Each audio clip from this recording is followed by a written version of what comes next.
تجاروشي أبصوا مبل سلاسان شعاتن زوريا صمدو يزبال مو خاب تقرأ يزخد تجاروش أبصوا اللو ديوم يات تا غازيت أنيا مالتي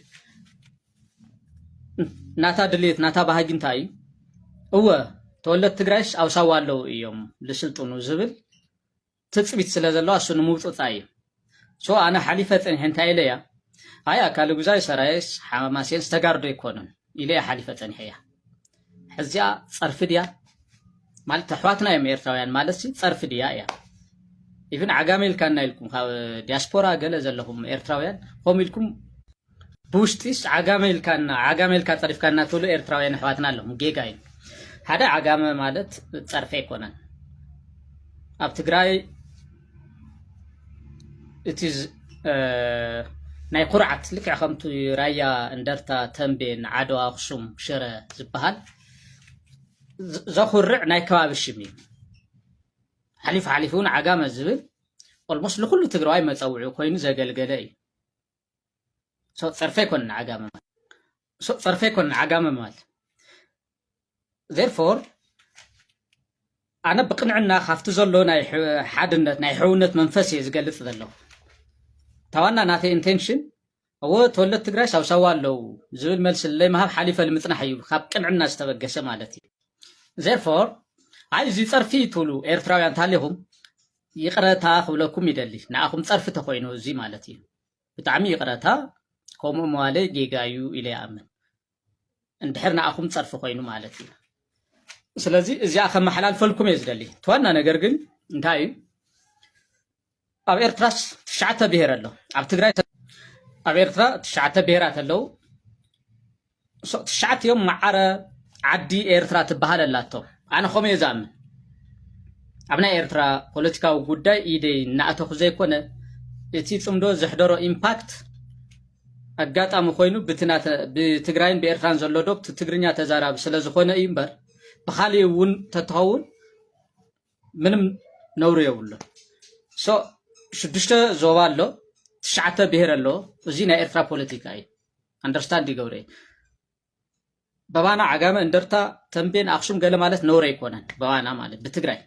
سو بزي خطردوا لكم أبناتكم بوليتيكا إيدي مئتايي قالي كونان سو بزانو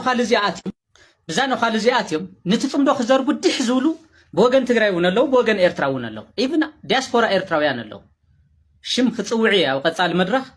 نزلتم دوزي نمزرات زنكساقسو ولا إيرتراويان اللو نزلتم دوز يتحاوروا يوم زبهالو عبايت سوات نولم بدحريت دحر زي نخبالاش قطر ليتن زي دقو سوات اللو بانا ونالو زي نزلتم دوزي نكونتروباند خوعلو نزلتم دوزي نمسارح كونتروباند خوعلو زنكساقسو عب تقراي اللو زتطايشه حبوق وجله وشت تسرح اب كونتروباند طرح زيكوس اذا صمدو ناي حنت خاب طرح نختكون بعلوا صمدو زي بوانا كافتو مريحنت ناي صمدو بوغن تግራይ ዘሎ አግሊፍካ ናይ ባዕልካ ከባቢ ጥራሕ ጠርኒፍካ መሳርሒ ቢዝነስ ንኸውን ሰርሑ ሰባት ኣለዎ ኣብዚ ኣብ ትግራይ እውን ማለት እዩ ስለዚኦም ብሓፈሻ ብዝርዝር ልመንዮም ከመይቲ ኔትወርክ ገለ ተብለጋ ኣብ ዲያስፖራ ዘሎ ኤርትራዊ እውን ዝፅምዶ እዚ ከባላሽ ድሕ ዝብል ዘሎ بزرزر خموصاي عدلاي تخوين ወይ ከዓ ተዘይታ አሪሙ በህዚው بزرزر ኩላ ፍርጥርጥ ከብላይ ሶ ትደዝብል ነገር ግን ጽምዶዚ እንድሕሪተ ይምለስ እንደጊ ኣነውን ይኹን ኣወል ሰዒድ እውን ይኹን ዝግበአና ኣሳይመንት ዝግበአና ሓላፍነት ተዋፂና ኢና ዝኽፈል መስዋዕትነት እናኸፈልና ሕዚ ተሪፉ ዘሎ ናይ ፓብሊክ ዲፕሎማሲ ናይ ክልተ መሪሕነት ጉዳይ እዩ እንኳዕ እዚ ሶ እዚያ ያታታ አይስም زي كل شيء خفلت الله تصمدو زخونه يكون سوالا مريحنه هذه خبسو ወይ ከዓ ከባላሽ ወይ ይኹን ንቅድሚት ከይድዩ ናብ ህዝቢ ወሪዱ ተዋሂዱ እዩ ብክልቲኡ ወገን ዘሎ ህዝቢ ጀስት ብተሓደ ኣብቲ ናይ ሓደ ኢድ ፖለቲካ ኣታውነት ከይሃሎ ብፅቡቅ መንፈስ ተጓዒ ዘሎ እዩ ማንም ሰብ ዝክሬዲት ሲ ካብ ኣወል ይኹን ካብ ብርሃነ ክወስድ ልኽእል ዝኾነ ኮ ይኹን ሰብ የለን ድሕሪ እዚ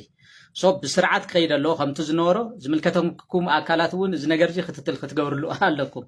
ዝኾነ ሰብ ዋጋ ከፊሉ ዋጋ ህይወት ዋጋ ጠያይትና ኣብዙ ደረጃ እዚ ምሰብፅሖ ኣብዚ ምንም ኢጃም ዘይብሉ ምንም ታሪክ ዘይብሉ ሰብ መፅዩ ሜን ኣክተር ክመስል ዝገብሮ ምንቅስቃስ ጠጠው ክብል ኣለዎ ዝብል እዩ እና እዚ ክብለኩም ዝደሊ ጥር ዝበለኩም ኤርትራውያን ኣሕዋትና ብዘይ ኣጋጣሚ ኣቀይመኩም ተኮይነ ይቅረታ ተወለድ ትግራይ እውን ከምኡ ዝተቀየምኩም ታሊኹም ብጣዕሚ ይቅረታ ሶ ትፅምዶ ንቅድሚት ከይድ እዩ مواصعنا أيو ناي مرق أفريقيا جيوبول عسب سينا إثيوبيا خوينا كأني الله نزل ثلاثة حلفة معلتات عسب نا إثيوبيا خوينا الله which means أب جوجل ماب عسب إريتريا الكسر شاب زجبر كارل جيزه بخمس ريواد الله عسب إثيوبيا زبالي مت مالتيو أزي حق إنه تنمر الرجاز عمناتي جوجل ماب كيدا أب سر شاب زجبر كل جيزه ما أزي بعريس كان يشوف زجبر كوي مالت every detail أمني عسب أتي دولة صحفات انتهي مخان نمر الرجاز أب وده بعسب زوم غيره أب زرقة كل جيزه ما تري وهم زلهم عسب بورتناي إرترا بخمس ريواد الله عسب إثيوبيا زبال سم تغيره عسب إثيوبيا كله عسب إثيوبيا بزبال سم تغيره صنيح مالتيو إذن إذا حرف سلسة معنا هتكون له ستيل كسب ساعات جا فيديو شرح هذا اللهم كمو تري وده اللهم مجدي وده بعسب مالتنا إرترا عسب بزي تري وده اللهم مجدي عسب إثيوبيا زبال سم توهاي بوي خيد الله مالتيو إذن ما بريكومنديشن زي ما أنا قرر كوني خيل وين كوني لهم بزح حسابات السرح وكوني يقول جن نزح حلف سلسة معلتات عسب أب جوجل مابنا إثيوبيا خينا غني مالتيو ዕለት ናይ ዲፕሎማሲ ፍሽለት ዘጋጥሞ ዘሎ ወዲ በሻሸ አብይ አሕመድ አሊ ኣብዚ እዋን እዚ ማዓንጣ ከብዱ ቁርጽ ዘብል ዘሰንብድ ዜና ይስማዕ ኣሎ። መጀመሪያ ግን ፕሬዝዳንት ኢሳያስ ናብ ግብፂ ምብጻሕ ኣብ ዝፈጸመሉ ግዜ ናይ ግብፂ ሚድያታት እንታይ ይብላ ነይረን? መንግስቲ ኤርትራ ወይ ድማ ሃገር ኤርትራ ሉዓላውነት ንምኽባር ኣብ መንግስቲ ኤርትራ ኣብ ጎና ሃገር ኤርትራ ኮይና ክንሰርሕና ዝብል መግለጺ ኣውፂኣ ከም ዝነበረት ግብፂ ይዝከር እዩ። በዚ ዜና እዚ ከዓ ኢትዮጵያውያን ዋጭ ክብሉ እዮም ቀኒዮም። እንደገና ድማ ወደብ ዓሰብ ወይ ድማ ወደብ ዝበሃል ነገር ከይትረክብ ኢትዮጵያ ክንሰርሕና እዚ ነገር እዚ ከዓ ስጋ ምጽኣት ክኸውን እዩ ኢሎም ተዛሪቦም ነይሮም። እዚ ነገር ከዓ ገና ከይሓፈፈ ሕጂ ከዓ ጅቡቲ እቲ 99% ሚእታዊ ናይ ኢትዮጵያ ናይ ባሕር ኣገልግሎት ትህብ ጅቡቲ ንግብፂ ናይ ወደብ ኣገልግሎት ክህባ ተሰማሚዓ ግብፂ ክትኣቱ ተዳልያ ኣላ። ሕሰቦ ግብፂ ኣብ ሶማሊያ ኣላ፣ ግብፂ ኣብ ሱዳን ኣላ፣ ግብፂ ኣብ ጅቡቲ ሕጂ ከዓ ተኣትያ። እንታይ ዝኸውን ዘሎ ማለት እዩ? ሕጂ ኣብ ዝሓለፈ ግዜ አብይ አሕመድ ሲ ኣብዚ እዋን እዚ ኢትዮጵያ ኖንዶ ባሕሪ ክትውንን ባሕሪ ዘለዎ ሃገር ክገብራ ናይ ባሕሪ ኣገልግሎት ዝህብኣ ጎረባበት ሃገር ከም ዘይህልዋ እዩ ዝገብር ዘሎ በዚ ኣካይዱ ይብሉ ነይሮም። ናይ ብሓቂ ከዓ ዝኸውን ዘሎ እዩ ዝመስል። ምክንያቱ ኣብ ሶማሊያ ግብፅን ከላ ኢትዮጵያ ድላይ ክትገብር ኣይትኽእልን እያ። ኣብ ጅቡቲ እውን ግብፅን ከላ ድላይ ክትገብር ኣይትኽእልን እያ። ሶማሊያ ጥራይ ዘይኮነ ኣብ ሱዳን እውን ግብፅ ኣላ፣ ኣብ ኤርትራ እውን ግብፅ ኣላ። ግብፅን ኢትዮጵያ ከቢባታ ማለት እዩ። ስለዚ እዚ እንታይ ዝበሃል ናይ ዲፕሎማሲ ፍሽለት ፖለቲካ ዘይምፍላጥ እቲ ኩሉ ኣካይዱ በቃ ዕብዳን ከም ዝኾነ ኢትዮጵያ ኣኽሲርዋ ናይ ብሓቂ ኢትዮጵያ ከም ዘይነበረትን አብይ አሕመድ ሳላ መምጽኡ ግን ኢትዮጵያ ካበይ ከመይ ዝኣመሰለ ደረጃ ናብ ከመይ ቁልቁል ኣፋ ትድፋኣላ እንሪኦ ዘለና ሓቂ ማለት እዩ። ስለዚ እዛ ጽምዶ እዚኣ ከመይ ኣትጽብቕ ዘላ ትርዳእኩም ዶላ? ብሩኽ መዓልቲ ሓት ኩፉእ ጨካን መጥፍኢ በላዕሰብ ሲኦል ዲያውለስ ገይሮም ዝቐርፅዎ ከምኡ ኣይኮነን ሕወሓት። ከምኡ እቲ ዝኾነ ሕወሓትማ ብርሃኑ ጁላ ይመሃለወይ፣ ኣብዪ ኣሕመድ ይመሃለወይ፣ ኣባዱላ ይመሃለወይ፣ ኣብ ገጽ መሬት ይመሃለዉ ነይሮም። ስለዚህ ካብ ሲኦል ኣውፂና ናብ ገነት ዘእተናዮም ንሕና ኢና። ኣብ ገነት ኮይኖም ግን ዓና ናብ ሲኦል ክእትውና ዝፅዕሩ ዘለዉ ከዓ ንሰሚዮም ብግልዋጡ ይኸውና ክደሊ። ስለዚ ብርሃኑ ጁላ ሓይሊ ኣለኒ፣ ዓቕሚ ኣለኒ፣ ሰራዊት ኣለና፣ ድሮን ኣለና ዘይንካዕ ሓሲብ ሰራዊትና ኢትዮጵያ ፍርክስክስ ወፅ እዩ። ኣብ በረንዳ ኣብ ስርቂ ኣብ ምንዋሎ ዝነበሩ ቆልዑ ገፋፊሑ ይስኢሉ ሚሊተሪ ከይድኑ ምልሻ ናይ ኣምሓራ ዝማርኾ ድሁል መሸከል ዘይብሉ ሰራዊት ናይ ኢትዮጵያ እዩ ብዝብል ዝኸዝ ዘሎ ናይ ኢትዮጵያ ሰራዊት ዝበሃል ከዓ የለን። ክነግረኪ ብርሃኑ ጁላ ዘመሓድሮ ናይ ኢትዮጵያ ሰራዊት የብሉን። ናይ ኦሮሞ ናይ ኦህዴድ ኦሮሞ ፍሉይ ሓይልን ሚሊሻን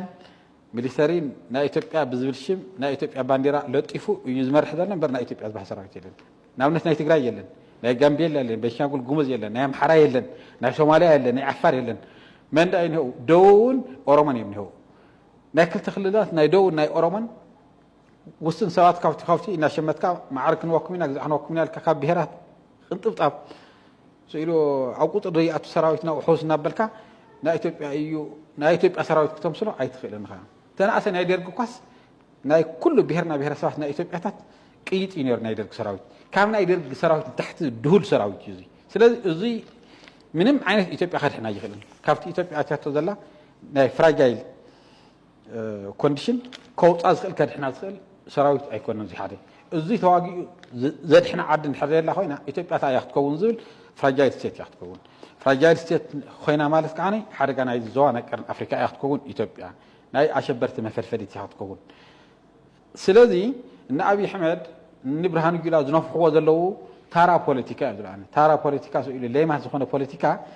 ጀኖሳይድ ከምዚ ተገበረ ትግራይ ከምዚ ተገበረ ምግቢ ሃይለ ከምዚ ገበረ ታሪኹን ገበረ ዝብል ማይ ዘይቋፅር ቅብጢ ለኢትዮጵያ መፍትሒ ክኸውን ይኽእል ኣይኸውን ሪዞሉሽን እየምፅእ ከምዚ ዓይነት ሓሳብ ስለዚ እቲ ጀኖሳይድ ትግራይ ከመይ ዕልባት ክረክብ ዘለዎ ንሕና ከመይ ንዕቆ ዝብል ናይ ባዕልና ኣነ ዘለኒ ህዝቢ ትግራይ ክጥመር ኣለዎ ሓደ